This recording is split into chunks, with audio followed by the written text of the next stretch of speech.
This is Bloomberg Businessweek Daily, reporting from the magazine that helps global leaders stay ahead, with insight on the people, companies, and trends shaping today's complex economy, plus global business, finance, and tech news as it happens. Bloomberg Businessweek Daily with Carol Massar and Tim Stenovec, live on Bloomberg Radio, television, YouTube, and Bloomberg Originals.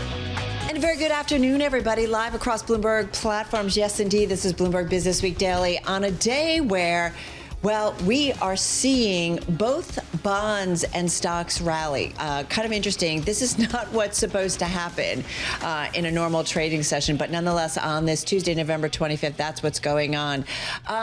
Maybe it's because, as Bloomberg News exclusively reported, that it looks like we know who is the front runner to take over for Fed Chair Jay Powell when his term is up. Yeah, Bloomberg exclusively reporting that White House National Economic Council Director Kevin Hassett is seen as the frontrunner to be the next Fed chair. And when Bloomberg reported that story, right at noon, we did see yields on the 2-year and the 10-year fall. And also, Carol, we saw the S&P 500 start to climb, and then the Russell 2000 take off and running as well. Yeah, right now the 2-year note with the yield of 345, 345. 10-year note just below 4%, folks, 3.99. So we're going to keep a track on that.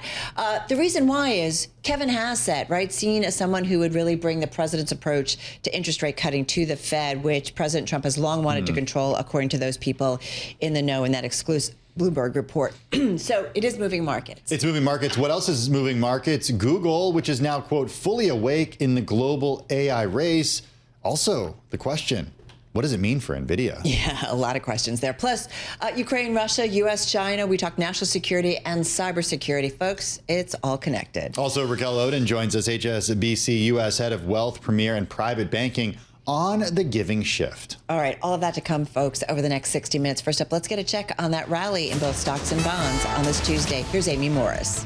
All right, thank you, Carol. Just want to let you know, just crossing the Bloomberg terminal, President Trump is considering removing Kash Patel as FBI director in coming months. That's according to MS Now.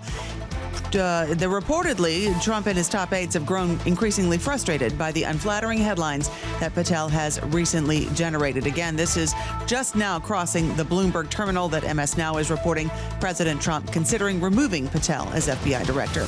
Now, Nvidia and Google are in the throes of an AI rivalry. You guys were just referring to that. Meta in talks to spend billions on Google's AI chips, showing that Google can rival Nvidia as a leader in AI technology. Google has already agreed to supply up to 1 million chips to Anthropic. Google parent Alphabet now shares are more than 1% higher. Nvidia shares more than 3% lower. And sales at retailers and restaurants increased modestly in September. Resilient consumers moderated their spending after they splurged over the summer. Payroll processor ADP released its weekly measure of hiring. It found that companies cut an average of 13,500 jobs a week in the 4 weeks that ended November 8th.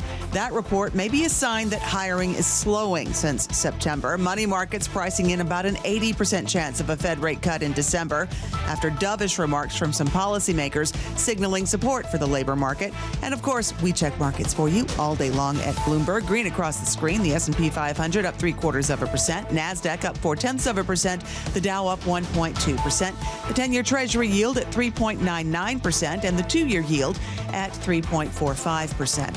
Sources tell Bloomberg National Economic Council Director Kevin Hassett is seen as the front runner to be the next Fed chair. Treasury Secretary Scott Bessent is leading the selection process for the next chair and has said that there's a good chance the president will announce his selection in the next month. For on-demand news 24 hours a day, subscribe to Bloomberg News now wherever you get your podcasts. I'm Amy Morris. It's Bloomberg Business Flash. Now back to Bloomberg Businessweek Daily with Carol Massar and Tim Stenovec. All right, always appreciate it. Amy Morris there in for Charlie Pellet. Well, a rally in Alphabet shares really poised to shake up the ranking of the world's most valuable companies amid signs that the search giant is making headway in efforts to rival Nvidia's best-selling AI accelerator. It is prompting investors to reassess the tech landscape and the potential changes in stock market leadership as rave reviews for Alphabet's new Gemini artificial intelligence model and demand for AI chips, Tim, pushes its shares higher. I have been talking about this stock over the last week and a half. It's like a gainer for you every day. It is, and hitting new records. Well, look at this. Just going back to October 10th, so a little over the last month, shares of Alphabet are up 36%, up around 16% since mid-November, hitting another record up more than 70% year to date. So it's outperforming all the other Mag 7 names. For more on what's going on over at Alphabet and Google and the mad dash to spend, that is today's AI race. Bloomberg News U.S. semiconductor reporter Ian King, he joins us from the Bloomberg News Bureau in San Francisco. Okay, so I just want to start with the basic question about what Alphabet has, Ian, that has these companies excited to work with it from a hardware perspective, from a processing perspective, from a chips perspective. What is it? Well, you have to go back to the fundamentals, and this started about a decade ago at Alphabet. They were one of the earliest to realize, hey, maybe having our own purpose-built chips will actually help us to be more effective. Maybe what Intel, because Intel was dominant at the time, is giving us isn't good enough. So they started with TPUs, really specialist chips to help accelerate search, turned into a successful program after multiple versions of it.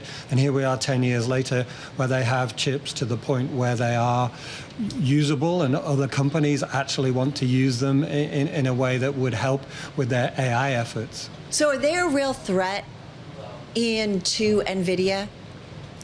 Well, there are a number of ways to slice and dice this. On the one hand, if you believe what companies including Nvidia, AMD, and all of the hyperscalers are saying, absolutely not, because guess what? Spending is going to the moon. This is the greatest bonanza ever, and there's room for everybody. If that's the case, then this isn't a threat. If you believe at some point the music is going to stop and that innovation is going to slow, then it becomes a scramble. If history is a guide, it becomes a scramble over market share, and therefore any chip that is potentially an alternative to what Nvidia is offering is a threat. Well, you have to decide. Ian, it looks like the market decided today, at least. I mean, shares of Nvidia down as much as 7% earlier in the session. So investors see this as a threat, fair to say? Some investors have become aware of that. I mean, this is an esoteric subject, right? If you look at we can only talk about what the companies say and what the basics are. On a basic level, there's nothing to see here. There's no problem. All of the foundational numbers, whether it's CapEx, whether it's revenue, whether it's orders, they're all there. Nothing to see. If you're talking about investor sentiment and investor sentiment changing, this could definitely be something. And as we know, investors like to try and anticipate changes in fundamentals that happen. And this report, which again is unconfirmed, talks about 2027, which is a way off yet. You know what? I want to go back, though. Ian, is this about whether or not the AI spend and the eventual market size, the ultimate, how big it is? And who gets a piece of that pie? Or is it about Google actually being a rival when it comes to the expertise in chips needed for the AI build, like a real competitor to AI and its top AI chips? Again, competitor, partner, there's somewhere in between is probably the right answer, and that's a horrible answer. But, look at the numbers, look at the money. Which company is the greatest recipient of Google's CapEx, right? Google, the new chip champion, as we discovered today. Mm-hmm. Who did they give their most money to in terms of CapEx? Nvidia. Right. Why would they be doing that if they have everything they need and everything they want? The answer is they don't, right? The answer is it's more complicated. The answer is AI isn't one specific workload. If it was just one specific set of work, then doing what Google does would be the only answer, right? A specific chip for a fixed purpose that's never going anywhere. The answer is it's more complicated than that. Things are changing quickly. You need to back as many horses as you possibly can. You mentioned a report. The report that we're talking about is the information reporting that Meta Platforms was in discussions to use Google TPUs in its data centers in 2027. Tensor Processing Unit, TPU. Explain exactly what that is. Okay, a tensor processing unit started life about 10 years ago. It is what's called an accelerator, right? The answer is, instead of using what Intel provides, which is a CPU, central processor unit, which is a generalist chip, does lots of different things. You say, this is a fixed workload that this CPU isn't very good at. Maybe if we made a specific purpose chip that just speeds that particular workload up, and back in those days it was search, then maybe we get a better result from our system as a whole. the use of Nvidia's GPUs, these graphics processor units, is kind of the same idea. And there's lots of different ways to try and get to the same end goal. And that's what Google did early. And then they've sort of morphed that chip to be good at these kind of AI workloads, which is making sense of this massive amount of data and focusing in on creating results and generating pictures or whatever it is that you want to particularly make out of AI. And that's been, they were early to see that and they were early to react to that. So they're enjoying the benefits. All right, so everybody's a little crazy. Last question here, Ian. It just does feel like, as you said, all of a sudden it's like, wow, look at what Google can do. And it's like the only thing it feels like people can talk about in the market today. I don't know, what is your takeaway? And we often ask this in your expertise of following the chip industry for a long time and understanding development cycles, players who are number one and then they're not number one anymore. So I don't know, is there something to kind of pull away from this? I think so. I mean, you have to look, if you want to use history as a guide, then why did Intel lose its edge? Why did some of the GPU companies that were bigger than Nvidia lose their edge? And it's the pace of innovation that wins. You make the best chip, you tend to win. You deliver it on time, you deliver it in volume, you tend to win. When you stop doing that, when you don't, run into the future with massive amounts of money and massive amounts of risk, that's when you tend to lose. What's kind of different in this case is that the key buyers of this technology are also trying to run that race. So that makes it, in a way, more exciting and more intense. And that's where Nvidia is right now. And are they slowing down? Absolutely not. Will they continue to win forever? I guess we'll find out.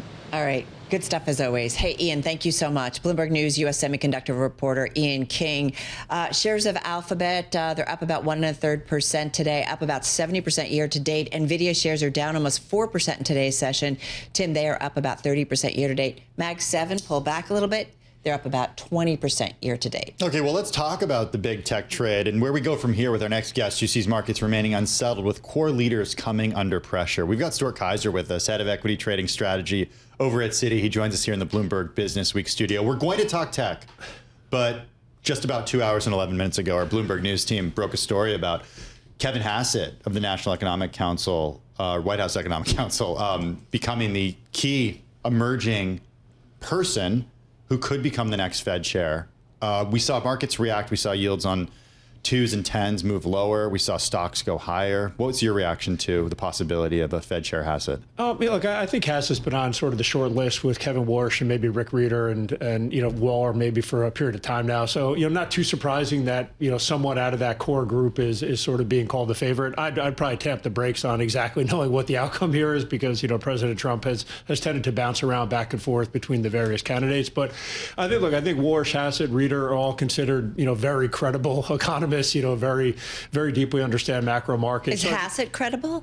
Yeah, I think Hassett is, from an economics perspective, on the credible side of things, without a doubt. And if that's the case, then it's not too big an issue, depending on who they settle from that group. But would Kevin Hassett be a good and independent Fed chair? He is certainly seen as somebody who would bring President Trump's approach to interest rates and cutting specifically to the Fed, which President Trump has long wanted to control, at least according to those folks who we've been talking to in all of our reporting. And so maybe that is why he is coming out as the front runner. So I guess the question is would Kevin Hassett be independent? Would he lower or raise rates based on the Fed's mandate and not on the president's preference? I mean, you have to assume so. I mean, remember, Trump appointed Powell, and now he doesn't consider Powell to be dovish enough. So, I would say, Supreme Court justices, Fed chairs, I mean, these people are generally pretty reputable people that respect the value and the independence of the organization. And you would hope he's going to make decisions based on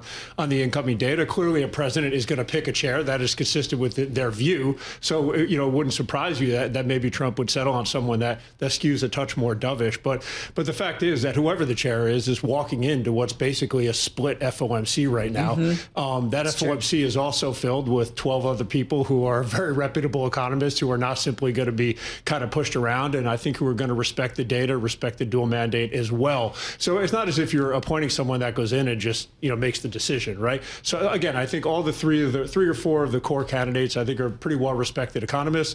They're entering an institution which you would assume they would respect and support.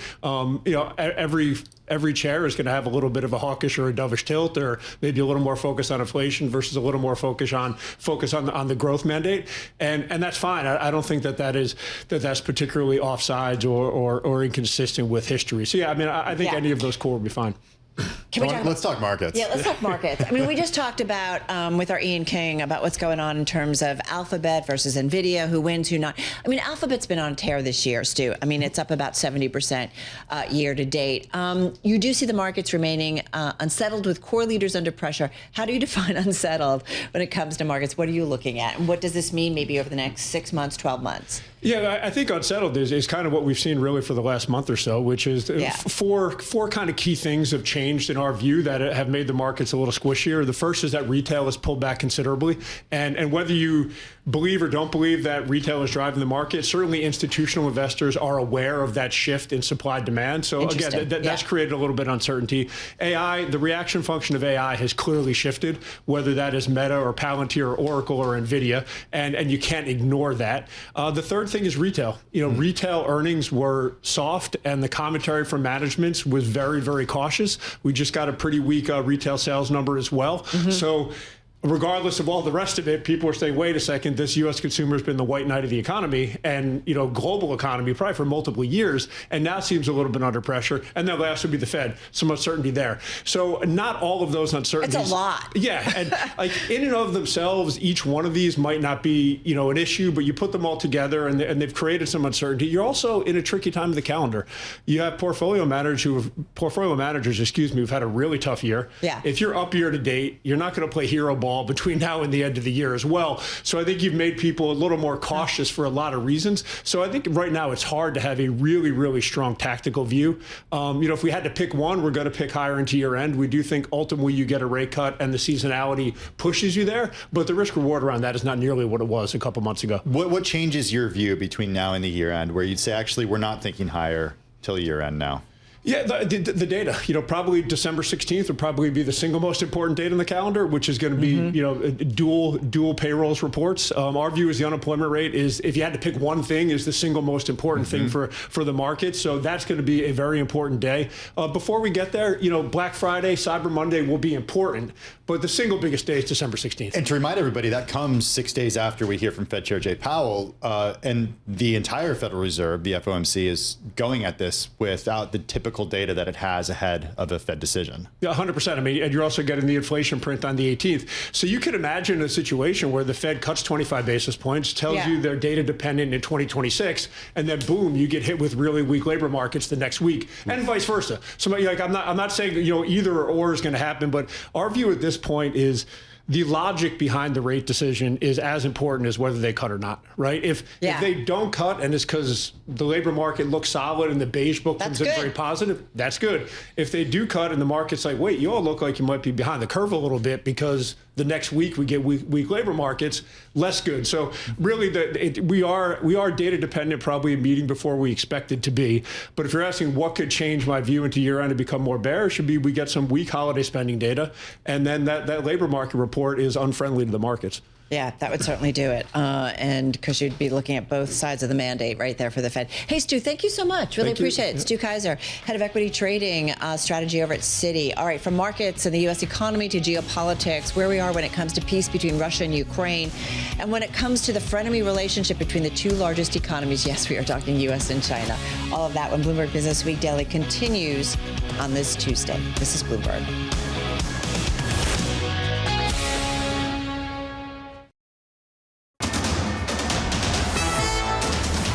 It's 2:21 on Wall Street. I'm Amy Morris. Stocks pushed higher as traders contended with signs of competition heating up in the artificial intelligence arena. We check markets for you all day long at Bloomberg. The S&P 500 up 0.6%. NASDAQ up 0.2%. The Dow up 1.2%. The 10-year Treasury yield at 3.99, almost 4%. And the 2-year yield at 3.45%. Google releasing a new IA software and striking deals, reassuring investors it will not easily easily lose to ChatGPT creator OpenAI and other rivals, including Nvidia. Nvidia earlier fell as much as 6%, with concerns about that competition, erasing more than $240 million in market value. Alphabet shares now more than 1% higher, and Nvidia shares now more than 4% lower. Best Buy reported better than expected results for its third quarter, boosting its year forecast. Guidance for the fourth quarter is underwhelming, but Best Buy shares right now about 5% higher, and Dick's Sporting Goods raised its outlook again, but investors are still focused on the costs of trying to turn around the Foot Locker sneaker chain that it acquired. Dick's Sporting Goods shares nearly 2.5% higher. For on-demand news 24 hours a day, subscribe to Bloomberg News now wherever you get your podcasts. I'm Amy Morris. That's a Bloomberg Business Flash. Let's go back to Bloomberg Businessweek Daily with Carol Massar and Tim Stenovec. All right, got it. Amy, thank you so much. Amy Morris there. And for Charlie Pellet. Well, the White House signaled optimism around efforts to negotiate a peace deal, between Ukraine and Russia, while warning that additional negotiations to address remaining sticking points would be necessary, despite reports earlier suggesting, Tim, a deal was afoot. With an update on this and more, back with us is Jennifer Welch, geoeconomics analyst at Bloomberg Economics. She joins us from the Bloomberg Washington, D.C. bureau. Jenny, Bloomberg Economics out with a new report. It notes that the U.S.-Ukraine policy whiplash is benefiting Moscow. What do we know? So it's been quite the roller coaster over the last few days. What emerged last week was a plan that seemed to be negotiated between the U.S. and Russia, largely favorable to Moscow in terms of, for example, capping Ukraine's military, ensuring that it would never be a part of NATO, in return for pretty ambiguous security guarantees. Since then, there's been a scramble by Ukraine and its European partners to engage Washington and try and alter those terms. And now looks like at least 9 of the points from that original 28-point peace plan have been adjusted or removed, including some of the ones that Ukraine felt crossed its red lines. And where things stand is finalizing those terms and then pitching them back to Moscow. But our assessment is that Russia is unlikely to receive in a positive way those altered terms based on how things have gone earlier this year in prior rounds of negotiations. Wait, so you know what I keep thinking? Who's calling the shots of a possible truce? Is it U.S.? Is it Europe? Is it Ukraine? Or is it President Putin of Russia? Or maybe a little bit of all of them? Or who even in Washington is involved in this? It seemed last week when this plan first emerged that some members of the President Trump's own administration weren't even entirely sure where this peace plan came from and whether it had been fully coordinated and agreed to by the U.S. side. But then it quickly moved from that to the U.S. setting an ultimatum on Ukraine to agree to it, and now we're renegotiating the terms of it. So it's been a lot of twists and turns here, but this isn't an entirely new story. This is something we've seen earlier this year. If you think back to August when President Trump met with President Putin and then immediately rushed into a summit with Ukraine and European allies, this feels very much like a familiar pattern and one I think is likely to produce the same outcome, which is no peace plan. Well, okay, so on that, European allies, sort of another group here that we need to focus on. What do they want? I think European allies are primarily concerned about, first, making sure that this deal isn't so heavily weighted in Moscow's favor that, for example, it doesn't end up preserving peace for the long haul. That, for example, it leaves Ukraine in a weakened position that could allow Moscow to just reconstitute its forces and re-attack. That not only has implications for Ukraine's security, but ultimately for Europe's. So that's going to be a major area of concern. Second major area of concern is one of the elements of that original peace plan was around the frozen Russian assets and how they would be leveraged, and in particular, how they might be leveraged to essentially pay the U.S. back for security commitments to Ukraine. That's something that Europeans have a stake in as well, and they would want to have a say in how those frozen assets are used, particularly as they're debating internally whether or not to use them to support Ukraine in the short to near term. Hey, Jenny, I want to move on to U.S. and China, but one last question. Is there still a feeling here in the United States and obviously elsewhere in Europe, I think Europe it's a safe yes, but here in the U.S., that if this is a much more favorable agreement to President Putin, that he may, in another few years, create another war and go after another land grab? I just wonder how much of that fear is still out there.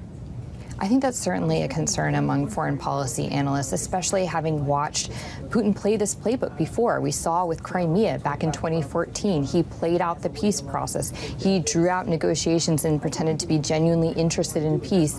And then he essentially snagged and pocketed the results of that peace process, reconstituted his forces, and launched a full-scale assault on Ukraine just years later. And I think certainly leaders in Europe and Ukraine, but also in the United States, many are concerned about the possibility of that happening again. So in terms of just thinking about possible endings for this, as we do get close to the 4th year of this conflict, what would an end look like that Russia would be okay with and Ukraine and Europe would be okay with? It's hard to see at this point a potential compromise position because Moscow seems to be betting on more battlefield gains and essentially seeing that time is on its side. It really doesn't have an incentive to negotiate for peace because it thinks it can just continue to win territory. The West's support for Ukraine will continue to dip. Ukraine will continue to have some of the internal issues we're seeing, like with corruption scandals and losing political domestic unity. And it will just have to bide its time and continue to push for the offensive. I think what could change Moscow's calculus is stricter Western sanctions that bring some of its economic troubles more to the forefront. That might press it into a position where it realizes it's not a war that it can continue to afford. And just to clarify, we're in the 4th year. It'll be 4 full years of this war in February. Yeah, I mean, it's just even hard to believe that that's where we are. Hey, I want to just quickly, one question to you on U.S.-China. President Trump, we know, held back-to-back calls with the leaders of China and Japan. We've seen escalating tensions over Taiwan threatening to derail his weeks-old trade truce with Beijing. It always feels so fragile. That relationship, U.S. and China, always complicated. Will a U.S.-China truce last? I think my prediction is for the short to near term. Again, with President Trump, you kind of always have to have an asterisk because you don't really know exactly what he's going to do. But my prediction is at the moment, yes, I think it will last. I think the Trump administration is very focused on maintaining it. I think the calls that we saw yesterday were more about an effort to manage this China-Japan feud and avoid drawing the United States into it and avoid it upsetting that existing truce. I think the questions that we have for the longer durability of that plan are things that are, for example, outside the scope of that truce. Actions by Congress that Beijing could see as violating the spirit, if not the letter of the truce. Actions that the U.S. might take as sort of its normal export control policy updates that might violate it. So there are definitely a lot of potential speed bumps in the future for this truce. But at the moment, Washington seems very focused on maintaining it and keeping it in place. All right, going to leave it there. Hey, Jen, thank you so much. Jenny Welch, she's Chief Geoeconomics Analyst at Bloomberg Economics. All right, geopolitics, relationships among allies and friends, between enemies. I mean, this makes me think about cybersecurity and national security issues. Well, a recent Bloomberg opinion piece by the editors wrote America's enemies are growing bolder and more sophisticated in cyberspace. Carol, to fend them off, the government must stop unilaterally disarming. All right, so we want to get into the state of readiness when it comes to cyber threats. Keep in mind that we've had 2 recent reports underscoring some of the danger that's out there. Mid-October, Seattle-based cybersecurity firm F5 acknowledged a catastrophic breach of its systems, which may have allowed Chinese hackers to penetrate networks used by federal agencies and Fortune 500 companies. There's, of course, other stuff that has happened as well. Back with us is Jennifer Ewbank. She's founder of Andaman Strategic Advisors. She advises companies and clients on cyber resilience, digital transformation, geopolitical risk. She is a former CIA deputy for digital innovation. She joins us from Virginia. Jennifer, good to have you back with us. When it comes to the most urgent national security and tech issues, and I want to go with China right now, is it threats from China? Is it threats from Russia? I mean, like, what is it in terms of the United States? Great to be back with you, Carol and Tim. Thank you. If we're talking about cyberspace, it's really about the People's Republic of China. Of course, Russia remains a very active actor in cyberspace. We can see that in Ukraine. We can see that regionally and occasionally here in the U.S. But in terms of sophistication, scale, and ambition, it's really all about China right now. How sophisticated has China gotten? Oh, incredibly so. You may have seen a report came out recently from Anthropic, where they documented the first essentially AI-powered cyber campaign from inception to exfiltrating data that was almost exclusively conducted by AI agents. The agents would simply come back occasionally and ask the operator, is this what you want? Or would you like this instead? Or do you like that? And 80-90% was automated. And that came out of China and state-sponsored actors. I don't love this, Carol. Okay. No, I wouldn't. It's not like the people who are doing the infiltrating have to be only so smart, right? And you only have to outsmart them. Now we have to outsmart the machines. God, that's terrifying. Yeah, don't love this. Yeah, how do we keep ahead of... Wait, go ahead. Oh, no, I'm just going to say it really does signal a major shift, right? We all knew this was coming, at least those of us in cyber realm knew that this was coming. When you see the confluence of AI and cyber, you knew we'd be facing this. And so really we have to be in a position where machines could start fighting and defending against machines. There's a certain risk in that as well, because machines are not humans. They don't exercise our judgment. All sorts of things can maybe go awry. But as a start, we're just going to have to be bringing more AI into our cyber defenses if we are going to actually harden our perimeters and protect our data. Yeah, go ahead. No, please. Well, I was just thinking about President Trump signing that executive order yesterday, Genesis mission. It's a federal effort to boost innovation using AI. And so it's all about promoting AI technology and its adoption. As more AI is incorporated into the U.S. government, all governments, I mean, does that just increase the cyber risks, or does AI also help us fight these risks? It's both. It's like any new technology. It's both shield and sword. It's both. And yesterday's announcement is actually pretty exciting in a way, because it represents a moment where the administration is trying to, let's say, bet big on AI's ability to help us discover new breakthroughs in all sorts of various scientific fields, not specifically about cybersecurity, but about quantum and biotech and space and lots of other things. And so one of the issues, and I'll tie that back to cybersecurity, one of the things that people are going to be watching with that effort is how do we protect the data? Because this is going to be a tremendously attractive target for adversaries. If you're talking about bringing together our national labs, the supercomputing capabilities, sensitive federal data sets on science, and then America's leading technology companies, that's going to be right in the crosshairs of our adversaries' targeting. So then what is the right way, just very briefly, to protect this data? Oh, well, I think, they're going to have to be locking down in every possible way they can. And kind of the chapter and verse on that will have to be worked out, because this is all still in formation at the moment. And I think people are going to be watching to see how the Department of Energy implements this intention, this order, if you will. So a lot to be determined right now. I'm just going to unplug everything and throw out my phone. How's that work? Is that okay? Does that enough, or that's not enough? Okay, one pro tip, put multi-factor authentication on any account that will allow it, and that will stop virtually all nefarious activity on. And you need your phone for that, Carol. Sorry to tell you. I do. Don't throw it away. Jennifer Ewbank, always good to catch up, founder of Andaman Strategic Advisors, former CIA Deputy for Digital Innovation. Hey, when we come back, the giving shift, how affluent women are defining wealth and philanthropy close to home. That one, Bloomberg Businessweek Daily continues.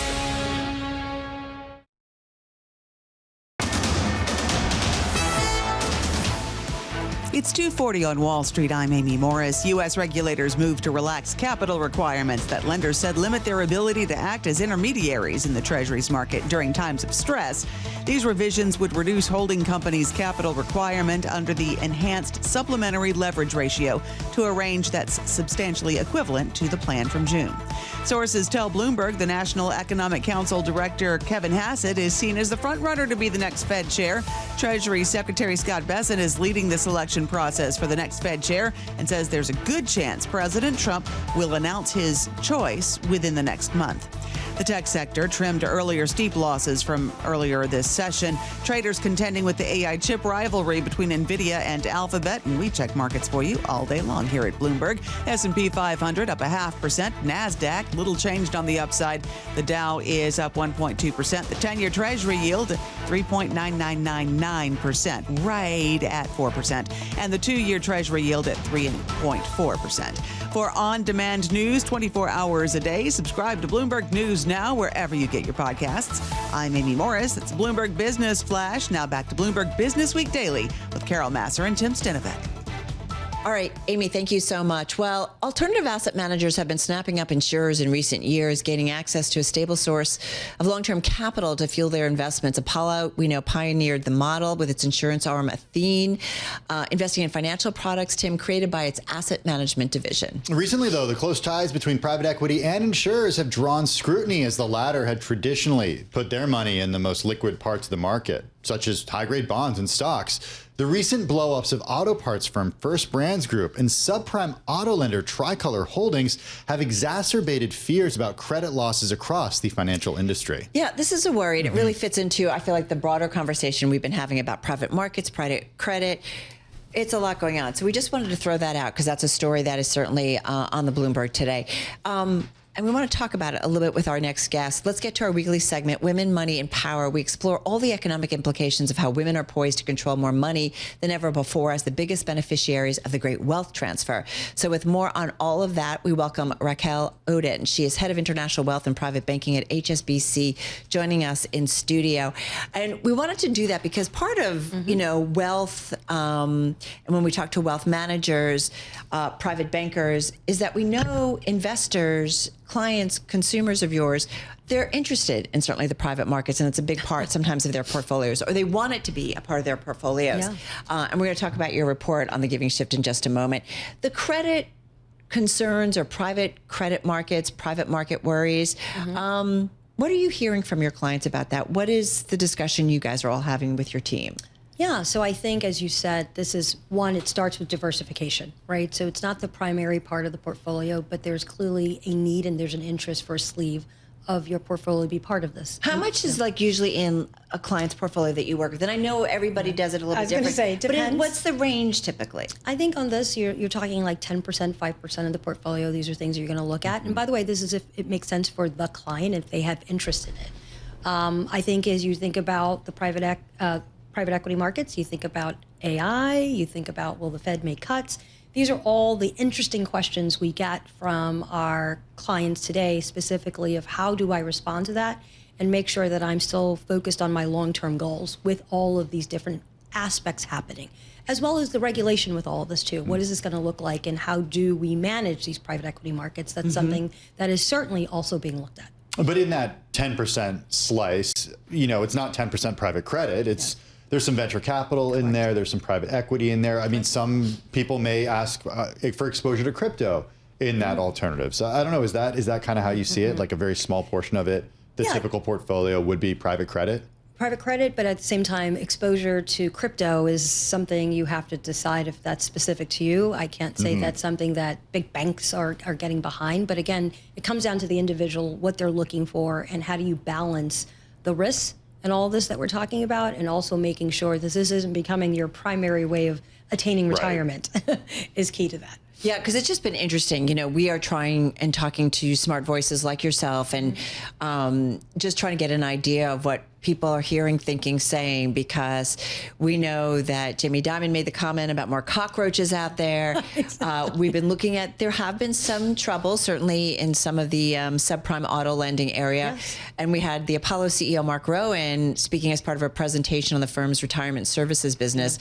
And he rejected the idea that private assets introduce risk to retirement and insurance portfolios. He said, quote, people have really just lost their minds, and the headlines get more and more hysterical and have almost nothing to do with the substance. Having said that, one last question, and then we want to get to your report. Again, the big key thing you said there is your risk tolerance, right? So it is a basic factor of how much risk are you willing to take on. And I think to the point of what you're hearing there is, whether it's crypto, and you've heard from other industry leaders, like I said, this should not be your retirement plan, right? Yeah. This is where you have the ability to take risk, but it's not needed for your livelihood or everyday living. Well, so your client base, like I'm assuming, these are folks with high net wealth. And I'm just wondering, are they clamoring to do more and more in private markets? Do they want to see this open up more? Or are they pretty comfortable? Or they're like, you know what? We see the concerns. We're a little concerned too. All of the above.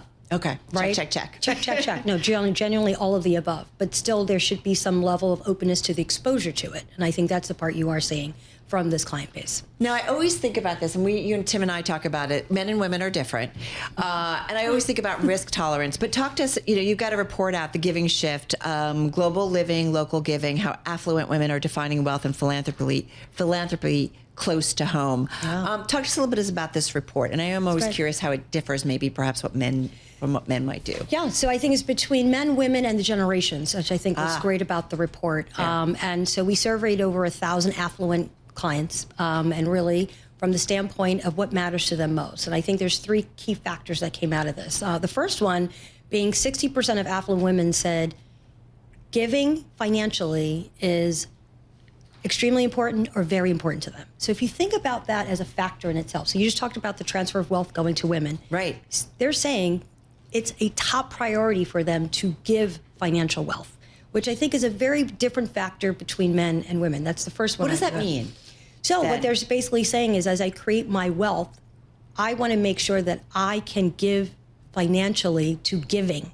Charity, philanthropy is 60% of a priority to me. So it's a very high number. So it wasn't like I want more accumulation of wealth. I want to make sure that I have the ability to give financially or give away my wealth in some shape, form, or fashion. And so what you've seen from the big billionaires that are out there, historically it has been they want to give a big check with a big name and put their name on a building or, into the theater.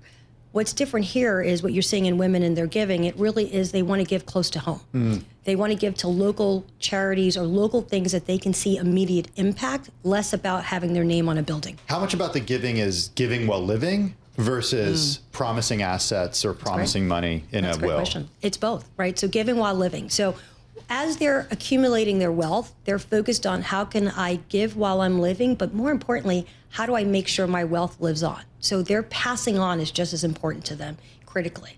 Now, giving while living tells you at different stages of where they are, whether you're a Gen Z versus obviously baby boomer, there's a big difference in where your psyche is and what you're focused on. What's important about that, though, is we also have to figure out the confidence of women on their investing and their wealth. Right. Knowing that if it's a priority for them to give philanthropically, they want to make sure they're able to accumulate wealth. What we did see in the report that was very dramatically different is when you take a look at women and investing in their confidence, because we do know that's a huge factor in a lot of this. When it came to Gen Zs, 61% confidence. If you look at baby boomers, they're closer to the 40%. There's a very dramatic difference between the generations of their confidence in wealth. And then we did it based on race, and we saw a dramatic difference there as well. African American women came in at 69%, feeling confident that they would be able to attain their wealth. Hispanic women were 60%, white women were 47%. Interesting. Very interesting. So the attaining of wealth or the confidence that they can attain their wealth looked very different for African American and Hispanic women. But generationally, Gen Zs have the most confidence in the standpoint that they feel good about their wealth and what they can do in markets. I love that people are continuing to do research and find out more and more and understanding, especially because there's more wealth coming into the hands of women. Racquel Oden, she is head of international wealth and private banking at HSBC. Thank you so much. Thank you for also talking about the news of the day. Some headlines crossing the Bloomberg terminal. U.S. presidential envoy Steve Witkoff advised Russia on how to pitch Ukraine plan to Trump. Check out the full write-up by Bloomberg News on the Bloomberg terminal. Once again, Witkoff advised Russia on how to pitch Ukraine plan to President Trump. Coming up next on Bloomberg Businessweek Daily, stocks on the move. Denitsa Tsekova is here with stocks that are moving today. That's next on Bloomberg Businessweek Daily.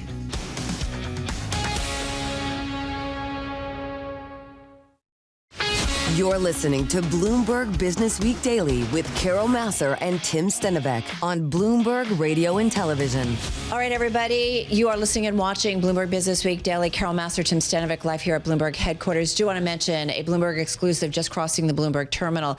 U.S. presidential envoy Steve Witkoff, fresh from the triumph of the Gaza peace deal, held a phone call last month with a senior Kremlin official to suggest they work together on a similar plan for Ukraine and that Vladimir Putin should raise it with Donald Trump. In an October 14th phone call that lasted a little over 5 minutes, Witkoff advised Yuri Ushakov, president's top foreign policy aide, on how the Russian leader should broach the issue with Trump. His guidance included suggestions on setting up a Trump-Putin call before Volodymyr Zelensky's White House visit later that week and using the Gaza agreement as a way in. This is a quote, we put a 20-point Trump plan together that was 20 points for peace, and I'm thinking maybe we do the same thing with you. Witkoff telling Ushakov, this is according to a recording of the conversation reviewed and transcribed by Bloomberg. A White House spokesperson, Anna Kelly, acknowledged receipt of a request for comment and didn't immediately respond. Kremlin spokesman Dmitry Peskov didn't immediately respond to comment. Once again, Witkoff advised Russia on how to pitch Ukraine plan to Trump. And I just want to add one more paragraph from this story. We are reading directly. It's on the Bloomberg and at Bloomberg.com. The conversation for the first time offers direct insight into Witkoff's recent tactics for negotiating with Russia and what appears to be the genesis of the 28-point peace proposal that emerged earlier this month, which the U.S. had pushed Ukraine to accept as the basis of a deal. We should note, too, that President Trump earlier on social media said that he has directed U.S. envoy Steve Witkoff to meet with Russian President Putin in Moscow as part of efforts to finalize a peace plan and end the war in Ukraine. The Secretary of the Army, Dan Driscoll, will be meeting with the Ukrainians. The president says, quote, I look forward to hopefully meeting with President Zelensky and President Putin soon, but only when the deal to end this war is final or in its final stages. All right. As we said, this story, it is on the Bloomberg and at Bloomberg.com. Again, U.S. Presidential Steve Witkoff advising Russia on how to pitch Ukraine plan to President Trump. I'm Carol Massar, along with Tim Stenovec. Let's get to some stocks on the move. And with us to do that is Bloomberg News cross-asset reporter Denitsa Tsekova joining us. We're all talking about Nvidia and Google today. Both of these stocks are moving. Yeah, the big trade has been Nvidia down more than 4%. It fell as much as 7%, and Alphabet is up more than 1%. The ticker, of course, is GOOGL.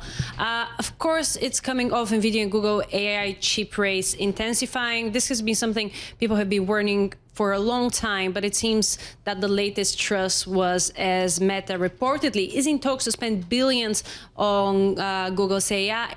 Alphabet already has an agreement to supply up to 1 million chips to Anthropic. So it seems like those TPO chips, which actually Alphabet developed more than 10 years ago, are now gaining momentum outside of Google as a way to train and run complex AI models. And it seems like we're seeing quite the reaction in markets.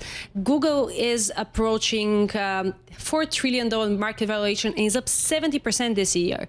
Nvidia, which has been in the center of all the AI bubble jitters in the last few weeks, is up only 30% this year. So this agreement would maybe establish TPU as an alternative to Nvidia chips. And the whole industry is obviously looking as the focus was only on Nvidia as the main name that was giving chips to Meta, to OpenAI. And now the competition is emerging from a little known corner of the market, I would say. Yeah, it's pretty remarkable to see how Alphabet has performed this year. We had a great conversation with Ian King, our own Chip King, a little earlier in our broadcast. Everybody should check it out on the Bloomberg terminal and on our podcast feed. Yeah, I mean, just this story and just kind of how things can change, the twists and turns. Of course, Nvidia, NVDA is the ticker, and Alphabet is GOOGL. Some of the retailers, really some big moves. Let's go to Abercrombie & Fitch. This stock is just soaring today. Yeah, it's incredible. Thinking about stories changing, Abercrombie had dropped 56% through Monday, but just today, shares are up 35%. It comes on fundamentals. This is not purely a meme move. The retailer raised the low end of its 2026 net sales and earning per share guidance. Investors are clearly really excited about it, buying the dip. The ticker, of course, is ANF. The big winner, it's Hollister brand. This is what everyone have been watching. Sales at Hollister jumped 16%. Strong back-to-school demand. This is what they're saying. Net sales will grow about 6 to 7% this year. The move shows that the trend retailer is working. They had like a big moment last year, and then it seems like it was struggling this year. But the new chief executive officer has been trying to draw older customers to Abercrombie brand, while Hollister is going for the younger consumers, and that's been working. They've been attracting both type of consumers, and it's really paying off today. What a jump. Yeah, and we should just mention real quickly that Kohl's is also moving in a big way. Ticker is KSS, and it's up about 40%. Just got about 10 seconds. What do we need to know real quickly? Yeah, again, this is again about fundamentals. The retailer boosted its annual forecast after third quarter results top expectation, but same story as Abercrombie. Really impressive rally. Up more than 50% this year. Yeah. Higher than Nvidia. Pretty wild, pretty wild. All right, folks, check out our Stock Movers podcast. 5-minute episodes of the biggest winners and losers. You can find it on Apple, Spotify, or anywhere you get your podcasts. Hey, coming up next, we got a great program on over the next 2 hours on Bloomberg Businessweek Daily. If you're watching on YouTube or joining us on radio, we're talking behavioral finance. We're talking about the Google AI story, and then Fed Chair Kevin Hassett. That's next on Bloomberg Businessweek Daily.